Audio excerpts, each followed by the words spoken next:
Hello friends, कैसे हैं आप लोग। I welcome you all on your own YouTube channel Bud Marks classes. आज हम लोग जो पढ़ने वाले हैं वो क्या है, thinkers believes and buildings, cultural development which took place between 600 BCE to 600 C. अभी तक हम लोग जो है चैप्टर 2 में क्या पढ़ रहे थे। चैप्टर 2 में किंग्स फार्मर्स एंड टाउन्स पढ़े, जिसमें अर्ली स्टेट्स एंड इकोनॉमीज के बारे में पढ़े। वहाँ पे भी हम लोग पढ़े थे कि 6th century BCE is considered as major turning point in Indian history. क्यों? तो ये जो नए फिलोसफर्स का राइज होता है, एक फीचर ये भी रहता है ना।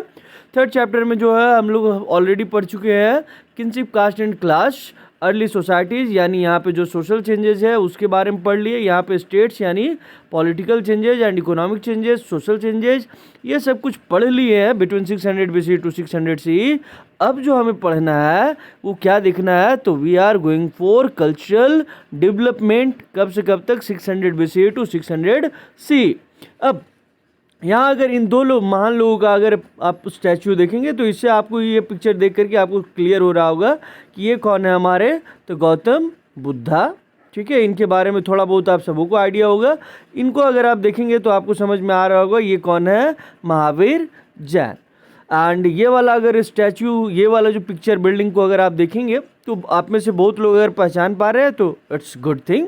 अगर नहीं पहचान पा रहे हैं तो ये अमरावती का स्तूपा है, जिसका कनेक्शन किसके साथ है, बुद्धिज्म के साथ है। यानी इस चैप्टर में आपको अब तो क्लियर हो गया होगा कि हम बुद्धिज्म के बारे में पढ़ने वाले हैं एंड थोड़ा जैनिज्म के बारे में पढ़ने वाले हैं। तो स्टार्ट करते हैं। Let's go on a journey of to read about philosophers. ठीक है, हम कहाँ जा रहे हैं? Let's go on a long journey, एक लंबे जर्नी पे जा रहे हैं। कितना लंबा जर्नी?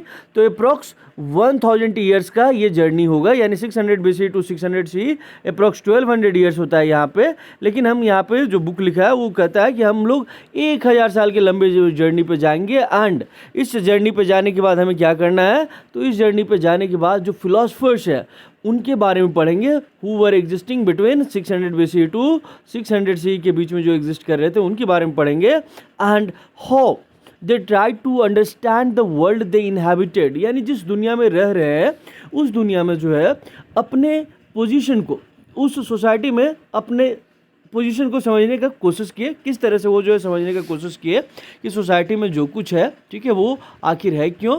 साथ ही साथ इस चैप्टर में हम लोग ये भी पढ़ेंगे कि जो ओरल एंड साथ ही साथ जो आपका रिटन टेक्स्ट है उनको जो है कैसे कंपाइल किया गया। ठीक है, साथ ही साथ in oral and written text के बेसिस पे अगर आप देखेंगे तो बहुत सारे जो है आर्किटेक्चर बनाया गया, स्कल्पचर बनाया गया है इस तरह का, तो वो कैसे डेवलप हुए उनके बारे में भी पढ़ेंगे। साथ ही साथ अगर किसी का रिटन टेक्स्ट से अगर हम स्कल्पचर बना रहे हैं, ठीक है, उस तरह का आर्किटेक्चर बना रहे हैं, तो ये क्या दिखाता है, तो ये दिखाने का कोशिश करता है कि people were influenced by these ideas and due to that they made these things.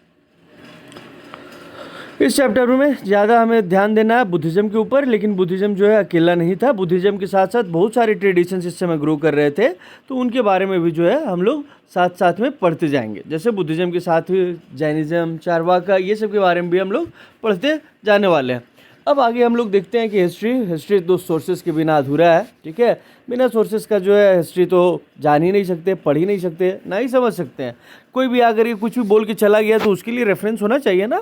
तो if we are trying to understand about Buddhism and Jainism cultural development that took place between 600 BCE to 600 CE, तो हमारे पास जो sources है वो कौन कौन से हैं। तो पहला लिटरेरी सोर्सेस। लिटरेरी सोर्सेस में क्या है, तो to reconstruct this exciting world of ideas हमारे पास क्या क्या है, Buddhist, Jain and Brahmanical text. इन सब के साथ साथ ये तो हो गया लिटरेरी टेक्स्ट।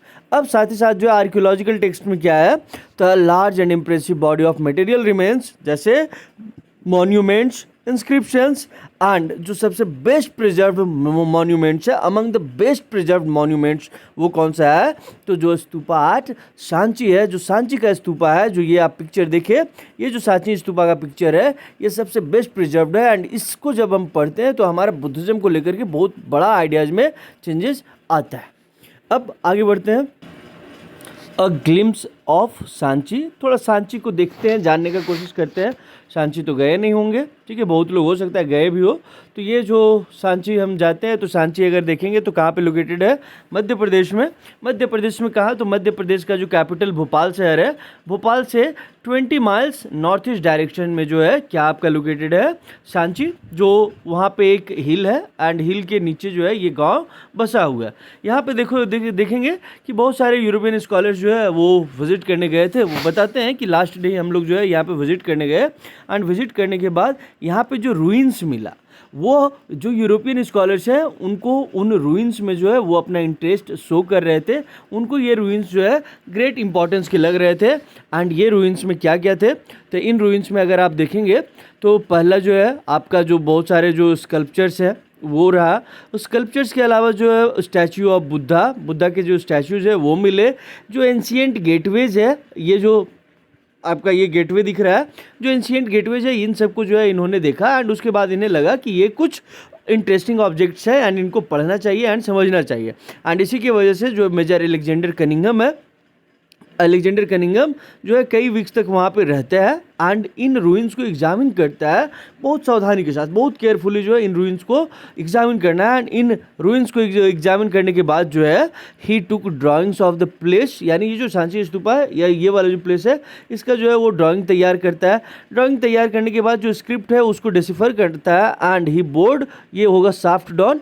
वो जो ये आपका दिख रहा है ना, ये जो आपका स्तूपा है, स्तूपा के ठीक नीचे यानी जो बीचों बीच है, यानी जो ये गुंबद होता है या ये जो डोम होता है, इसके नीचे जो बीचों बीच में क्या है, आखिर क्या किसके ऊपर ये जो टॉप बना हुआ है, तो ये उसके नीचे जो है एक्सकैवेशन करते हैं and they try to find out कि उसके नीचे आखिर है क्या।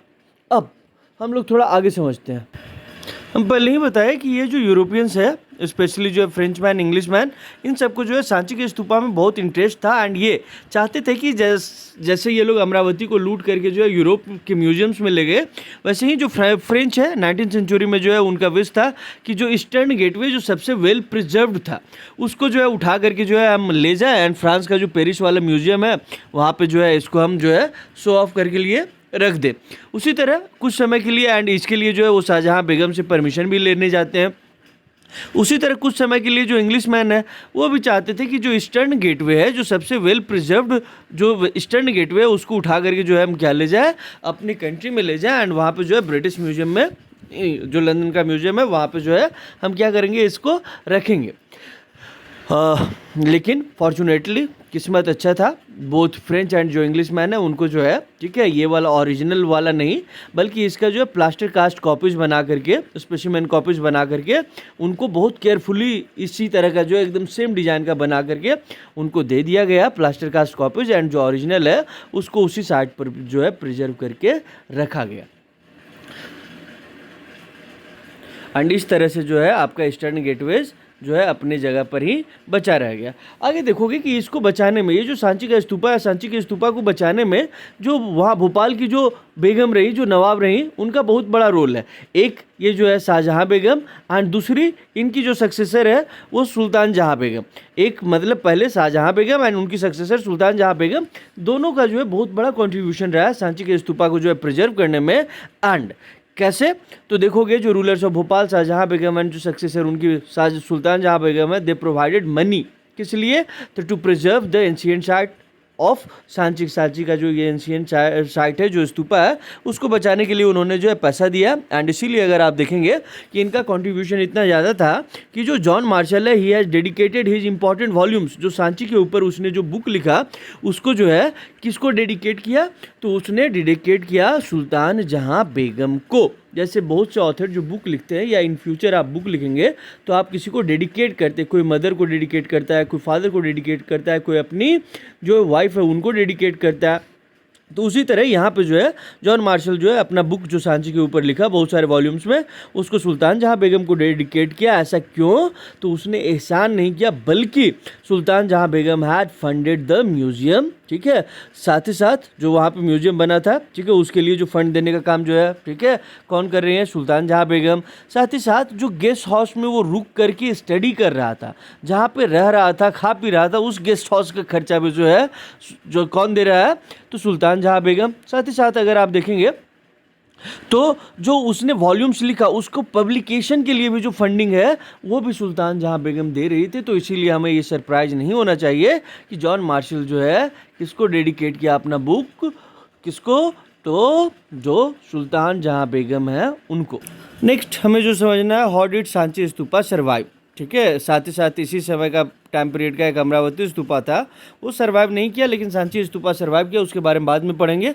सांची स्तूपा सर्वाइव किया तो आखिर क्यों सर्वाइव किया, तो इफ सांची स्तूपा या स्तूपा कॉम्प्लेक्स है सर्वाइव, तो ये क्यों, तो जो रेशनल डिसीजन, जो वाइज डिसीजंस वहाँ के लोगों ने, ठीक है, साथ ही साथ जो अदर लोग जो इसमें इन्वॉल्व थे उनका जो वाइज डिसीजंस था, इसकी वजह से जो है सांची का स्तूपा जो है बचा रह गया अपनी जगह पे। साथ ही साथ सांची का गुड लक था या हमारा गुड लक था कि it escaped from the eyes of railway contractors, जो रेलवे कॉन्ट्रैक्टर्स थे उनके नज़रों से बच गया, यानी वो उठा के नहीं ले जा पाए। साथ ही साथ जो बिल्डर्स, उसके अलावा दोज जो जैसे फ्रेंच के बारे में देखे, इंग्लिशमैन के बारे में देखे कि ये लोग जो जो मॉन्यूमेंट्स है, स्कल्पचर्स, ये सब को उठा करके यूरोप के म्यूजियम में ले जाना चाहते थे, इन लोगों के आंखों से जो है ये बच गए, या कुछ जो है वाइज डिसीजन लेकर के इन सबको जो है बचाया गया। ठीक है, तो इस सब की वजह से जो है सांची का स्तूपा आज भी सर्वाइव कर रहा है। एंड साथ ही अगर आप देखेंगे तो जो सांची के स्तूपा का जब डिस्कवरी हुआ तो इसने जो हमारे जो बुद्धिज्म को लेकर के जो अंडरस्टैंडिंग था उसको जो है क्या किया, बहुत ज़्यादा चेंज किया। इट हैज़ वास्टली ट्रांसफॉर्म्ड हमारे अंडरस्टैंडिंग को, एंड उसको समझने में, बुद्धिज्म को समझने में बहुत हद तक इसने हेल्प किया। एंड साथ ही साथ आज अगर ये स्तूपा कॉम्प्लेक्स अगर सर्वाइव कर रहा है तो जो आर्कियोलॉजिकल सर्वे ऑफ इंडिया है उनका जो सक्सेसफुल रेस्टोरेशन एंड प्रिजर्वेशन है उसका ये एक जीता जागता उदाहरण है एंड जीता जागता साबूत है। इस चैप्टर में हम लोग समझने का कोशिश करेंगे कि ये जो मॉन्यूमेंट्स हम देख रहे हैं इसका क्या सिग्निफिकेंस है, ये मॉन्यूमेंट्स या ये जो माउंट है क्यों बनाया गया, इसके अंदर क्या है, ठीक है, इसके चारों ओर जो स्टोन रेलिंग है उनका क्या मतलब है, साथ ही साथ इसको किसने बनवाया, ठीक है, एंड कब इसका जो है डिस्कवरी हुआ, इसी सब के बारे में इस चैप्टर में पढ़ने वाले हैं। तो उससे पहले हम स्टार्ट करेंगे the background, sacrifices and debates. First millennium BC is often regarded as a turning point in world history. World history में जैसे इंडियन हिस्ट्री में भी पढ़े थे ना, first millennium BC is regarded as turning point in Indian history, वैसे ही कह रहा है कि जो फर्स्ट मिलेनियम BC है उसको हम क्या करते हैं, it is regarded as major turning point in world history. आखिर ऐसा क्यों, ऐसा क्या हो गया कि इसको जो है वर्ल्ड हिस्ट्री में टर्निंग पॉइंट कंसिडर करते हैं। तो कहता है it was the period which saw the emergence of thinkers, ये वो टाइम है जिस समय बहुत से थिंकर्स का जो इमरजेंस हो रहा है। एंड ये थिंकर्स कौन है, तो आप अगर आप देखेंगे तो जरथुस्त्र यानी जो राशियन रिलीजन जो है जिसको पारसी कहते हैं वो कहाँ पे, ईरान में। उसी तरह जो कॉन्गजी है वो कहाँ पे जो है, चाइना में। सोक्रेट्स, प्लेटो एंड अरिस्टोटल कहाँ पे, ग्रीस में। Mahavir, Jain, Gautam Buddha among many others, ये सब कहाँ पे, इंडिया में। यानी इन सब के फिलोसफर्स का जो है राइज हो रहा है, इमरजेंस हो रहा है। एंड इन फिलोसफर्स का कंट्रीब्यूशन क्या है, तो they were trying to understand जो एग्जिस्टेंस, मिस्ट्री ऑफ एग्जिस्टेंस को समझने का कोशिश कर रहे हैं, यानी जीवन के जो रहस्य है उनको समझने का कोशिश कर रहे हैं। साथ ही साथ they were also trying to understand जो कॉस्मिक ऑर्डर है, जो दुनिया है, एंड साथ ही साथ जो ह्यूमन बींग्स हैं इनके बीच का आखिर रिलेशनशिप क्या है, क्या ये डिवाइन है या हमारा बनाया हुआ है, इन सब को जो है चीज़ों को समझने का कोशिश कर रहे थे। साथ ही साथ ये 600 BC से 600 CE का वो पीरियड है जिस समय इकोनॉमिक, सोशल, पॉलिटिकल सब चेंजेज हो रहा था ना, ये वो टाइम था जहाँ पे नए किंगडम, नए सिटीज़ इमर्ज कर रहे थे। एंड साथ ही साथ सोशल एंड इनकी वजह से साथ ही साथ देखोगे सोशल एंड इकोनॉमिक लाइफ जो है लोगों का अलग अलग तरीके से चेंज हो रहा है, जो चैप्टर 2 और 3 में हम लोग ऑलरेडी पढ़ चुके हैं। तो ये जो थिंकर्स है they were also trying to understand these developments as well, इन डेवलपमेंट्स को भी वो समझने का कोशिश कर रहे थे। अब आगे हम लोग समझने का कोशिश करते हैं द सेक्रीफाइशियल ट्रेडिशंस।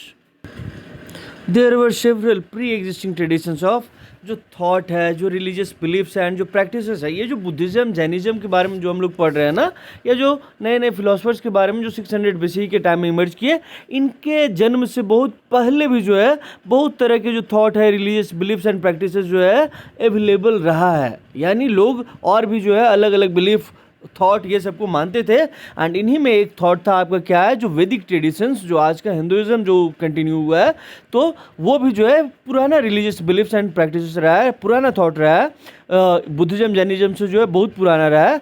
एंड ये जो वैदिक ट्रेडिशंस है, इसके बारे में हम कहाँ से जानते हैं, तो वैदिक ट्रेडिशंस के बारे में हम ऋग्वेदा के से जानते हैं। एंड ऋग्वेद के बारे में हम लोग पढ़े ही हैं कि it was compiled between 1500 BC to 1500 क्या है 1500 BC टू 1000 जो है BC के बीच में इसको कंपाइल किया गया था।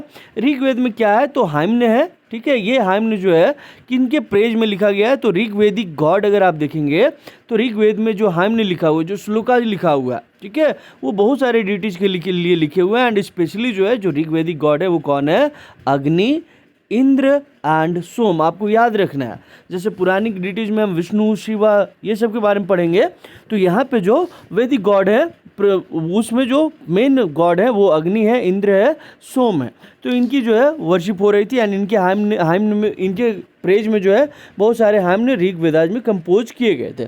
इन हाइम्न को देखोगे कि जब रिचुअल्स होता था, जिस समय रिचुअल्स परफॉर्म किया जाता था, उस समय इनका चैंटिंग किया जाता था। जिस समय सेक्रीफाइसेस यानी यज्ञाज जो यज्ञ कहते हैं ना आप, कि यज्ञ, उस समय इनको जो है चैंटिंग किया जाता था। अभी भी जब यज्ञ होता है, सेक्रीफाइसेस होता है, तो बहुत सारे मंत्राज जो है जो प्रेस्ट होते हैं वो चैंटिंग करते हैं। एंड जब लोग जो प्रे करते थे तो भगवान से क्या मांगते थे, तो कैटल में स्पेशली गाय, अच्छी गाय, ठीक है। साथ ही साथ जो सन, बेटा के बारे में पिछले ही चैप्टर में पढ़े थे किनशिप कास्ट एंड क्लास में, ठीक है, कि भगवान इंद्र से जो है क्या मांगते हैं कि हमें फाइन सन्स हो। उसी तरह जो है फाइन सन्स के अलावा जो है लोग गुड हेल्थ एंड साथ ही साथ लॉन्ग लाइफ का जो है लोग भगवान से डिमांड करते थे। पहले अगर आप देखेंगे तो जो सेक्रीफाइसेस है वो कलेक्टिवली परफॉर्म किया जाता था, यानी 1500 BC टू 1000 BC के बीच में अगर आप देखेंगे तो रिचुअल्स जो है कलेक्टिवली परफॉर्म किया जाता था। बट लेटर फेज में 1000 BC से 500 BC के बीच में आप देखेंगे तो ज़्यादातर जो रिचुअल्स है, यानी ज़्यादातर जो सेक्रीफाइसेस है, that was performed by the heads of house hold. घर का जो बड़ा है, घर का जो मालिक है, वो जो है इनको परफॉर्म करता था फॉर द वेलफेयर ऑफ या well being of entire family unit, यानी पूरे परिवार के लिए वेल बीइंग या वेलफेयर ऑफ, वो जो है अकेले जो है हाउस होल्ड का जो हेड है वो प्रेयर करता था या सेक्रीफाइसेस करता था। इस सेक्रीफाइसेस में जो सबसे ज़्यादा इलेबोरेट है, जो सबसे ज़्यादा खर्चीला, सबसे बड़ा, सबसे महंगा, वो कौन सा है, तो राजसूय एंड अश्वमेध यज्ञ। अश्वमेध यज्ञ अगर आप देखेंगे तो कौन करवाए थे, रामायण में राम जी करवाए थे, ठीक है। महाभारत में भी जो है पांडवाज करवाए। तो अश्वमेध यज्ञ के बारे में आपको आइडिया ही, राजसू जो राजा लोग रहते हैं वो करवाते थे। एंड ये जो इलेबोरेट सेक्रीफाइसेस है जैसे राजसूय एंड अश्वमेधाज, तो ये सब परफॉर्म करवाने वाले जो चीफ थे, चीफ के साथ साथ जो किंग्स है वो परफॉर्म करवाते थे। एंड इसके लिए वो किसके ऊपर डिपेंडेंट रहते थे, तो ये सब करवाने वाला कौन पर्सन होते थे, तो जो प्रिस्ट है उनके लिए इन रिचुअल्स का कंडक्ट के लिए डिपेंडेंट रहते थे। अब इधर एक सोर्स दिया हुआ है, उसको हम लोग समझने की कोशिश करते हैं कि जैसे हम लोग पढ़े ना कि जो ऋग्वेदिक गॉड है कौन है, इंद्र, अग्नि, वरुण, सोम, ठीक है। तो अब यहाँ प्रेयर टू अग्नि, अग्नि से प्रेयर करके ये लोग क्या मांगते हैं वो समझते हैं। इसमें वो बेसिकली कहते हैं कि हम जो ऑफरिंग जो है आपको चढ़ा रहे हैं, ठीक है, अग्नि के लिए, तो वो सारे जो ऑफरिंग्स हैं वो अदर जो डिटीज़ है उन तक पहुंचा दे। एंड साथ ही साथ जो है इसके बदले में हमें क्या दे, तो हमें इसके बदले में जो है बहुत सारा जो है वेल्थ प्रोवाइड करे। इसके साथ साथ ही जो है हमें क्या है कि हमें एक जो है गाय दे, वंडरफुल गाय दे, साथ ही साथ एक जो सन है वो दे, सो दैट कि हमारा जो है वंश को कंटिन्यू किया जा सके। एंड इन सबको एक special kind of Sanskrit text में लिखा जाता था जिसको हम क्या बोलते हैं, वैदिक संस्कृत, जो पुरानिक संस्कृत से अलग था। पुरानिक संस्कृत के बारे में क्या पढ़ाए थे, ईजी था पुरानिक संस्कृत। अब अगला टॉपिक जो हमें समझना है वो क्या है, न्यू क्वेश्चंस। बहुत सारे आइडियाज जो उपनिषद में मिल रहे थे, ठीक है, उनको पढ़ने, उपनिषद को कंपाइल कब किया जा रहा था, तो 6th सेंचुरी BC ऑनवर्ड जो है उपनिषद कंपाइल किया जा रहा था। एंड उपनिषद से जो बहुत सारे आइडियाज़ मिल रहे थे उससे हमें ये पता चलता है कि उस समय के लोग they were very curious about, ठीक है, किस चीज़ को लेकर के, तो they were trying to understand the meaning of life. Life का आखिर हमें मिला है, तो इंसान जीवन मिला है, तो इसका मतलब क्या है, भगवान हमसे चाहते क्या है, उसके बाद जो है मरने के बाद आखिर क्या possibility of life after death. साथ ही साथ जो रीबर्थ है, रीबर्थ का कॉन्सेप्ट आखिर है क्यों, रीबर्थ हमारे क्यों हो रहा है, क्या पास्ट में जो एक्शंस लिए हैं, जो पास्ट का जो हमारा कर्म है उसकी वजह से हमारा रीबर्थ हो रहा है। ये सारे जो टॉपिक्स हैं इनके ऊपर हॉटली डिबेट किया जाता था। एंड थिंकर्स जो है वो ये समझने का कोशिश कर रहे थे साथ ही साथ वो इस चीज़ को एक्सप्रेस करने की कोशिश कर रहे थे कि जो अल्टीमेट रियलिटी है, जो सत्य है, वो आखिर क्या है, जो परम सत्य है, अल्टीमेट रियलिटी है, वो क्या है, वो समझने की कोशिश कर रहे थे। साथ ही साथ जो उसको एक्सप्रेस करने का कोशिश कर रहे थे। ये सब हो रहा था किसमें, तो जो वैदिक ट्रेडिशंस है, जैसे वैदिक ट्रेडिशंस में जो वेदास है, उपनिषद है, पुराण है, ये सब वैदिक ट्रेडिशंस के पार्ट है।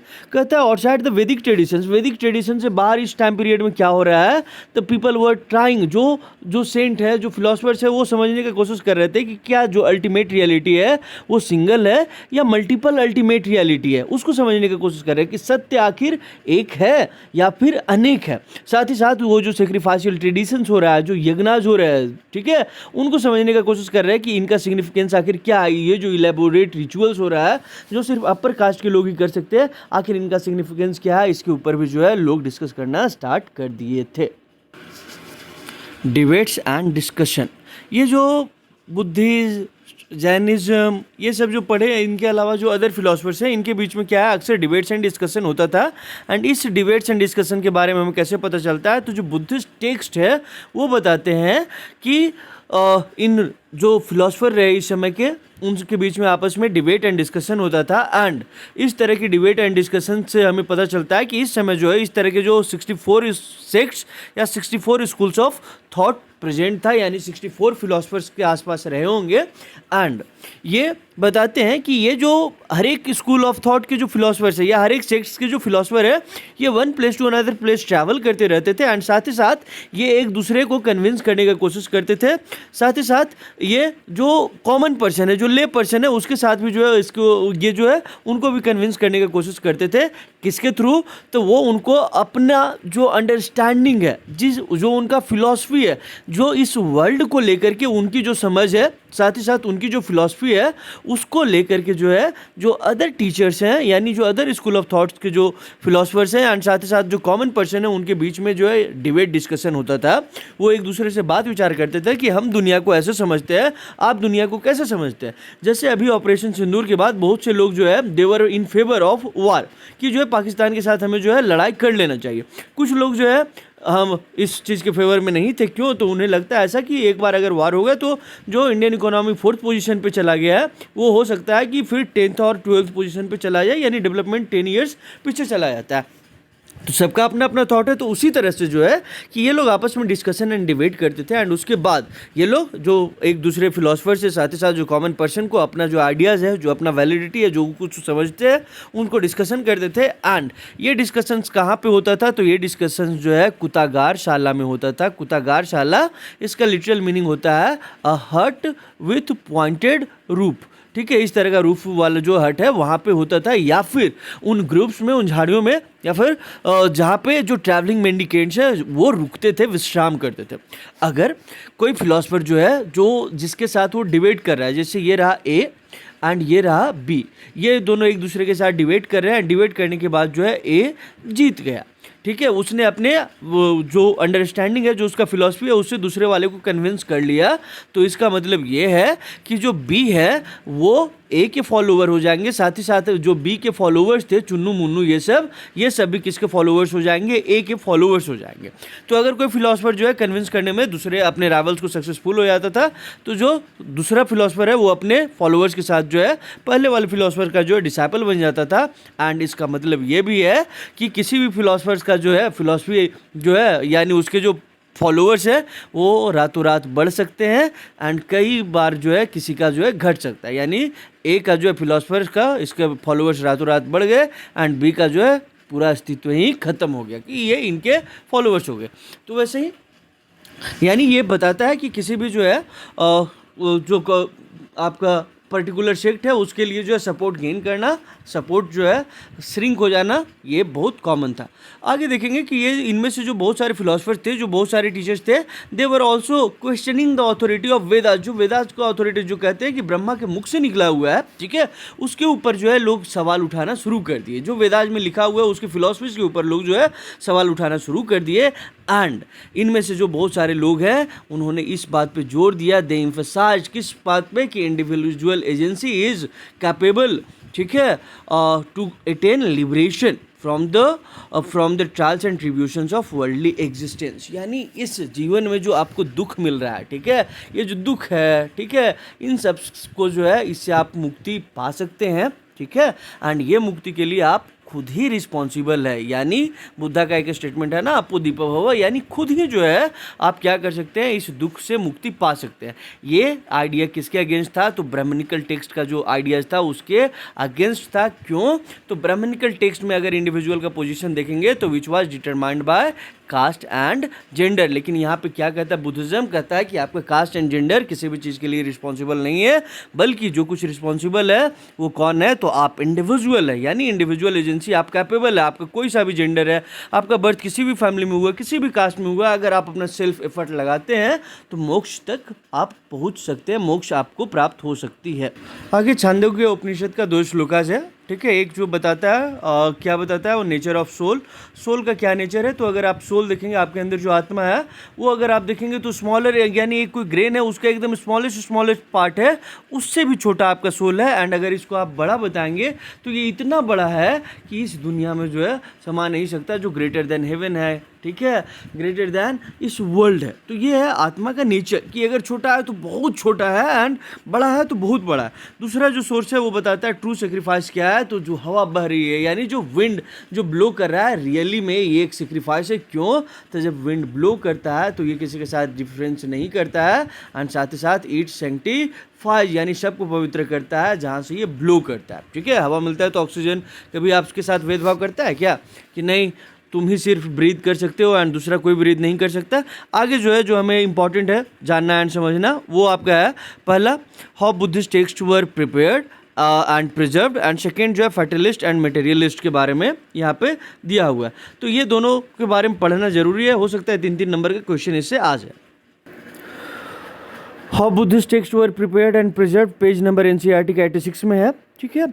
अगर आप देखेंगे कि बुद्धा या फिर महावीर जैन हो, ये सब अपने लाइफ टाइम पीरियड में जो अदर टीचर्स है, ये जो है लोगों को ओरली जो है टॉट करते थे और ओरली लोगों को पढ़ाते थे थ्रू डिस्कशन एंड डिबेट्स। जो मेन एंड वुमेन इनके डिस्कोर्स को, इनके जो लेक्चर्स को जो अटेंड करते थे, साथ ही साथ जो बच्चे इनके लेक्चर्स को जो अटेंड करते थे वो इनको अच्छे से सुनते थे एंड सुनने के बाद जो है बाद में इसको डिस्कस करते थे। आगे देखोगे कि जो बुद्धा के लाइफ स्पैन में जो है किसी भी उनके जो स्पीचेस को लिखा नहीं गया, ठीक है। जो बुद्धिस्ट टेक्स्ट जो भी लिखे गए वो बुद्धा के डेथ के जो है अप्रॉक्स 100 ईयर्स बाद जो इन सबको जो है 100-200 ईयर्स बाद जो है उनके टीचिंग्स को जो है कंपाइल किया गया। एंड कंपाइल कहाँ किया गया, तो at the council of elders, कहाँ पे, तो वैशाली पाली में, आज का जो वैशाली है बिहार में, उसी का पाली वर्जन है वैशाली, वहाँ पे जो है कंपाइल किया गया बुद्धा के टीचिंग्स को, जहाँ पे काउंसिल ऑफ एल्डर्स यानी जो एल्डेस्ट मॉन्क्स थे, जो मतलब बड़े बुजुर्ग जो मॉन्क रहे बुद्धिस्ट मॉन्क, उन्होंने मिल करके जो है बुद्धा के टीचिंग्स को कंपाइल करने का कोशिश किया। एंड इन कंपाइलेशंस को बोलते हैं त्रिपिटकाज। ये त्रिपिटकाज क्या है, 3 बास्केट्स है जो 3 डिफरेंट जो है टाइप्स ऑफ जो टेक्स्ट है उसको मतलब लिखा गया है। आगे अगर आप देखेंगे कि इन सारे टेक्स्ट को पहले जो है ओरली ट्रांसमिट किया गया, उसके बाद इनको जो है लिखा गया, एंड लिखने के बाद इनको जो है इनका सब्जेक्ट मैटर के हिसाब से जो है इनको क्लासीफाई किया गया। अब आपको क्या याद रखना है, ये सब तो याद रखना है। इसके साथ जो त्रिपिटकाज में जो 3 बुक्स है, पहला जो बुक्स है वो आपका क्या है, विनय पिटकाज। विनय पिटकाज क्या बताता है, तो जो rules and regulations related to monks उनके बारे में बताता है, ठीक है। सेकेंड जो आप देखेंगे जो सूत पिटका है, वो जो बुद्धा का टीचिंग्स है उसको जो है ये बताता है। एंड साथ ही साथ जो अभिधम पिटका है वो जो फिलोसफिकल मैटर्स है उससे रिलेटेड चीज़ों को जो है बताता है। यानी विनय पिटकाज, सूत पिटकाज एंड अभिधम पिटकाज क्या है, तो ये तीनों जो है बुद्धिस्ट टेक्स्ट है एंड तीनों जो है त्रिपिटकाज का पार्ट है, जो अलग अलग सब्जेक्ट मैटर्स को डील कर रहे हैं। इनके ऊपर जो है देखेंगे कि ये जो तीनों पिटकाज है इनके ऊपर बहुत सारे कमेंट्रीज जो है लिखे गए हैं, ठीक है, बुद्धिस्ट स्कॉलर के द्वारा। कमेंट्रीज यानी जो समझने में इसको इजी बताता है।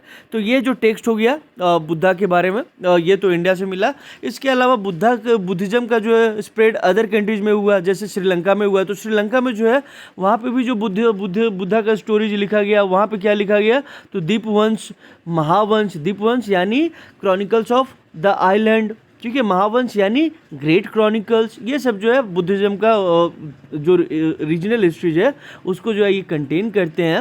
एंड बहुत सारे जो और भी लोग थे, ठीक है, उन्होंने जो है बुद्धा के बायोग्राफीज को भी लिखने का काम किया।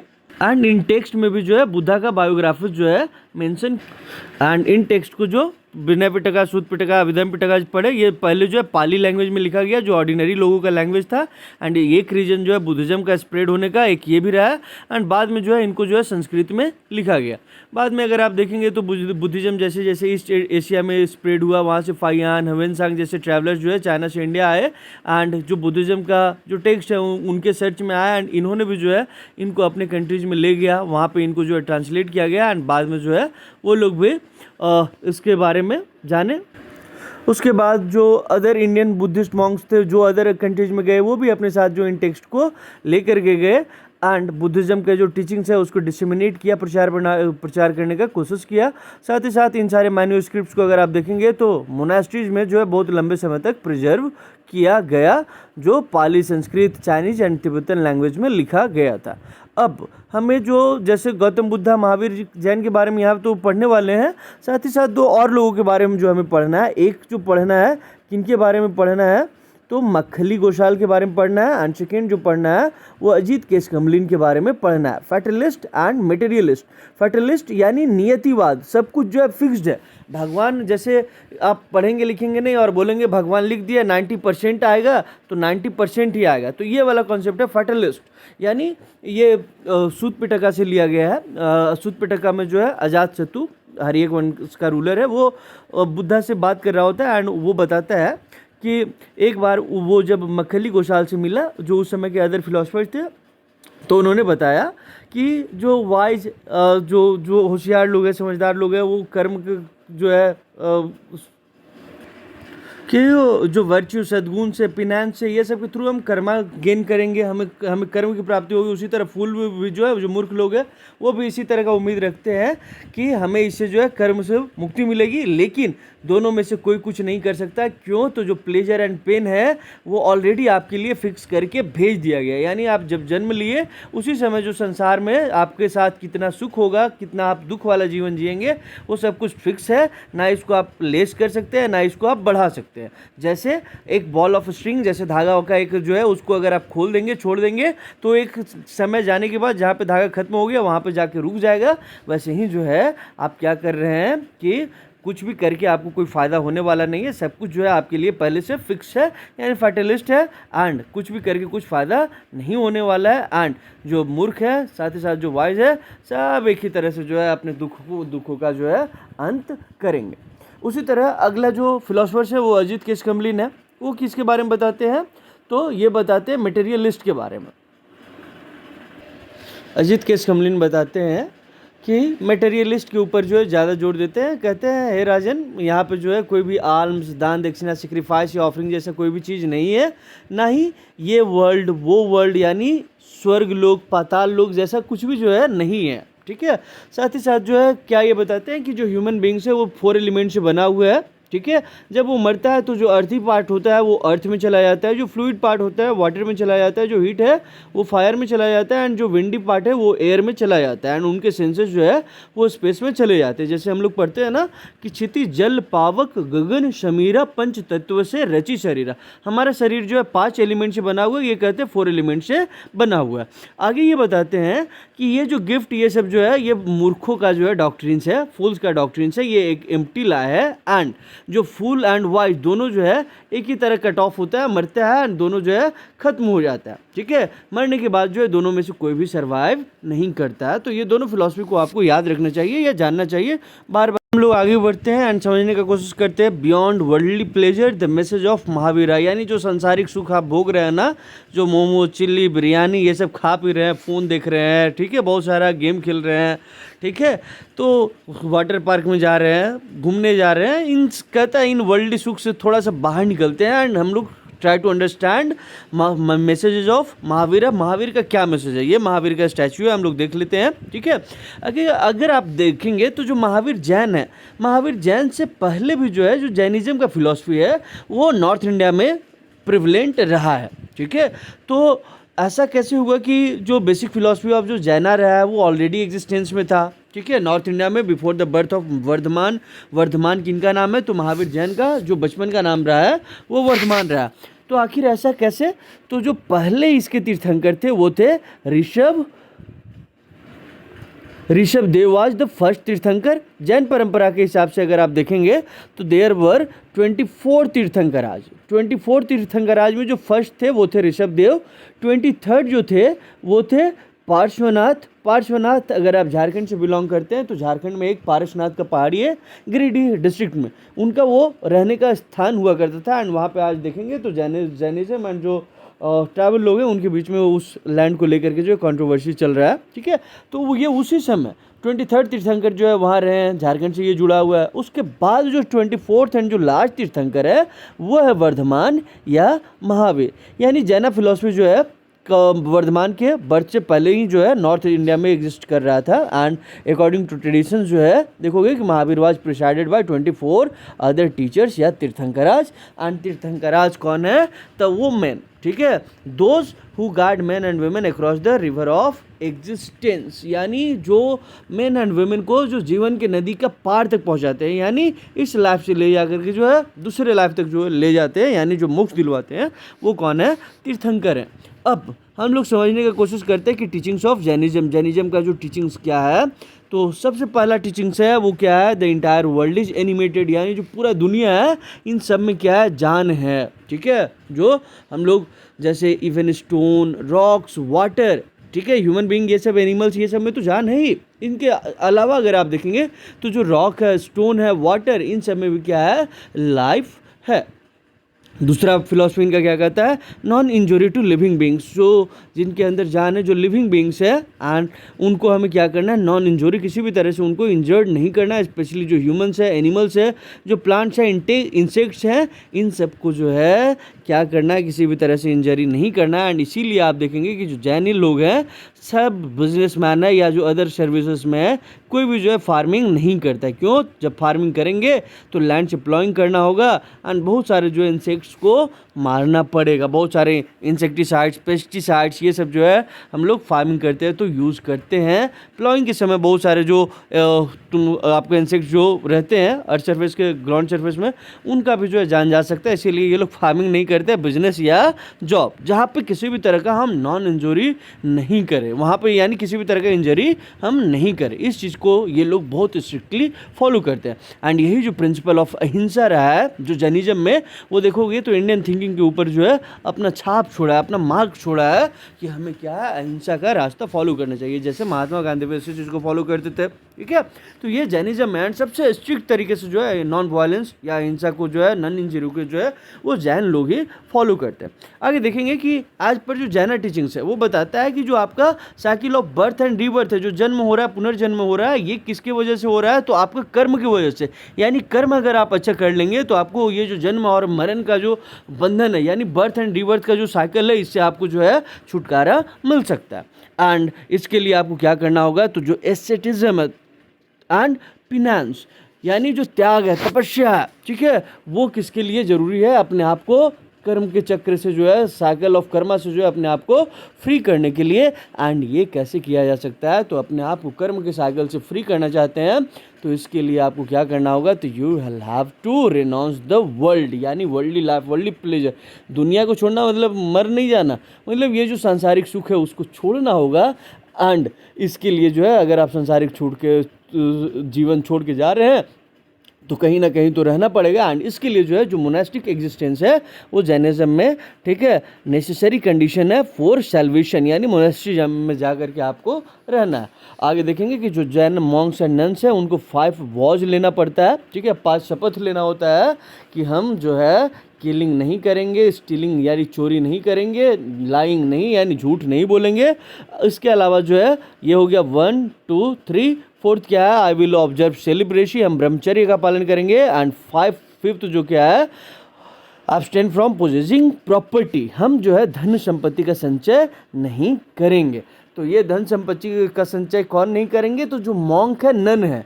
जो बाकी के जो जैन है वो बहुत लोग बहुत रिच है, ठीक है, तो उनके लिए ये नहीं है। ये जो मॉन्क एंड नन्स है उनके लिए कि हम प्रॉपर्टी जो है पोजेस नहीं करेंगे। अब इसी में आप आगे देखेंगे तो द वर्ल्ड बियॉन्ड पैलेस एक सोर्स है आपका जिसमें लिखा हुआ है कि उत्तर ध्यान नामक जो है उस उत्तर ध्यान सूत्र नामक एक जो टेक्स्ट है उससे जो है हम लोग क्या करते हैं, वहाँ पे ये रेफरेंस लिए हैं जहाँ पे कमलावती जो है एक क्वीन होती है एंड वो अपने हस्बैंड को कन्विंस करती है कि आपको जो धन है, दौलत है, ये सब कोई भी मोक्ष नहीं दिलवा सकता है, ठीक है। मरने के बाद ये सब कुछ जो है पीछे ही छूट जाएगा, ठीक है। एंड वो कहती है कि हम इस वर्ल्ड से जो है नफरत करते हैं। कैसे? तो जैसे एक बर्ड केज से पिंजड़ा को पसंद नहीं करता है ना कोई बर्ड, वो फ्रीडम चाहता है, उसी तरह हम भी जो है इस वर्ल्ड से नफरत करते हैं एंड अपने आप को जो है हम भी इस वर्ल्ड में रहना, यानी अपने आप को इस केज में जो है बंधा हुआ जो है मानते हैं। तो इसीलिए धन दौलत ये सब कुछ भी काम नहीं आने वाला है, इसीलिए हम किसी भी तरह का बच्चे, ठीक है, या फिर किसी भी तरह का जो है हमको कुछ भी नहीं चाहिए एंड हम जो है इस वर्ल्ड को छोड़ करके जो है जाना चाहते हैं एकदम फ्री हवा के जैसा। जैसे हवा को कोई रोक सकता है क्या? नहीं, उसी तरह ये भी जो है फ्रीली मूव करना चाहती है, जैसे जो इंडिपेंडेंट बर्ड, जो फ्री बर्ड होते हैं, एकदम फ्लाई करते हैं उसी तरह। एंड इसीलिए अपने हस्बैंड को भी बोलती है, किंग को भी, कि आपको भी जो है सब कुछ छोड़ करके मेरे साथ आना चाहिए। एक धम्मा ही जो है आपको सिर्फ सेव कर सकता है। अब आगे देखेंगे स्प्रेड ऑफ जैनिज्म। जैनिज्म का स्प्रेड कैसे हुआ?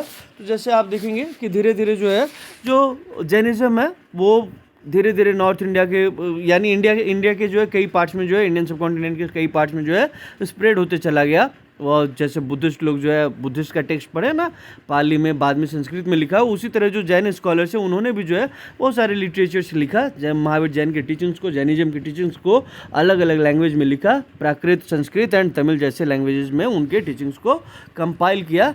एंड इन सब मैन्यूस्क्रिप्ट्स को जो है देखोगे कई सेंचुरीज तक जो libraries which were attach with Jain temples, उनमें इन सबको जो है प्रिजर्व करके रखा गया, ठीक है।